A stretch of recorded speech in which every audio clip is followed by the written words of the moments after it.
guys, it's Sean here, and today I'm back to give you guys a review of the Adidas Yeezy Boost 350 V2 in the black and white colorway. The official colorway for this shoe is core black, core white, and core black, but they're often known as just the black and whites or the Oreos. They released today, Saturday, December 17th, for a retail price of $220 US or 300 Canadian dollars. In terms of quantities, this colorway marks the biggest general release of a Yeezy shoe to date. In Canada, the stores that got 50 or 60 pairs each of the copper, red, and green colorways received about 150 pairs of this single colorway alone. And rumor has it is that the Adidas.com website for the US had roughly 20,000 pairs available to the public. So when Kanye said he really wants everyone to be able to get Yeezys, it seems like this colorway is a step in the right direction. So this shoe marks the fourth Yeezy Boost 350 V2 model that features a predominantly black upper with an accent color. I did a detailed review of the copper, red, and green colorways, which I'll link in the description down below. For this colorway specifically, again, this features an upper made up of this predominantly black prime knit material. And along the lateral side of the shoe, we have, starting from the heel, wrapping around the sides and ending at the toe box, is this splash of core white color. If you actually look at this shoe in person, this core white is actually more of a cream or an off-white sort of hue. So if I compare the Triple White Ultra Boost 3.0s against this core white color here, you can see that there's very distinct differences. So this is going to be more of a pure white, whereas this one is really sort of like a beige. Taking a look at the laces on these remain unchanged compared to the previous 350 V2 colorways. These ones are going to have your standard Yeezy rope laces in black.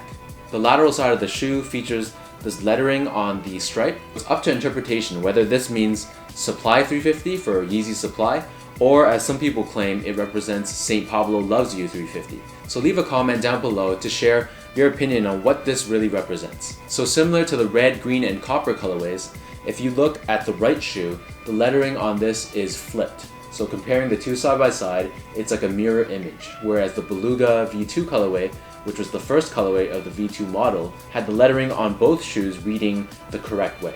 The heel pull tab on this shoe features the Adidas 3 stripes done in the 3M material. The insole is your standard black Yeezy insole, and it features the Adidas and Yeezy branding on the heel done in this core white color. The shoe sits atop your Boost midsole, and it's covered with this semi-translucent charcoal colored rubber outsole. The outsole does have some accents such as the Boost logo on the heel as well as the Adidas logo at the very top. In terms of sizing, the 350 V2s do fit a little snug. So for the 350 V1s, I went down a half size to a size 10. But for these ones, I went with my true size, which is 10.5. The 10.5 fits, but it is going to be still a little snug around the toe area. So if you look at this shoe, specifically the toe box area, you can see how aggressive this taper is as it reaches to the top of the toe. Really, I probably could go to a size 11, I just don't want there to be way too much space in the toe box area. So what I do is actually take out the insole before I wear them. So that gives me a bit more room in the toe, and I don't feel that squeezing and tight sensation up here at the top quite as much.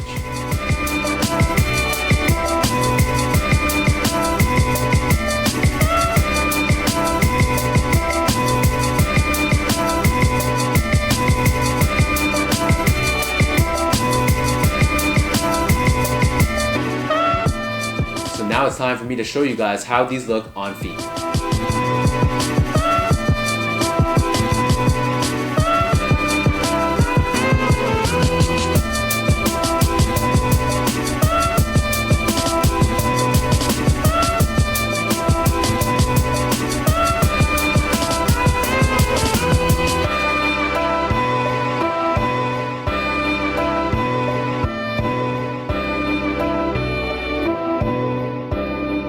So I just quickly wanted to touch upon the similarities between the black and white and the black and green colorway.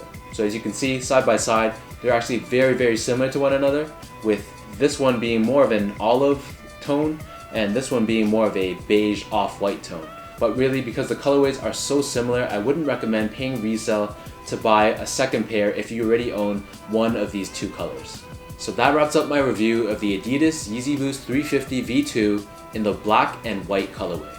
Leave a comment down below to let me know of the 4 black-based 350 V2 colorways, which one is your personal favorite. For me personally, I still prefer the black and green colorway the most, but these will probably be a close second, just because of how close and how similar the colors really are between this one and the green, and because of how versatile this shoe can be. As always, be sure to hit that subscribe button down below, and until next time, thank you again for watching, and I'll see you guys soon.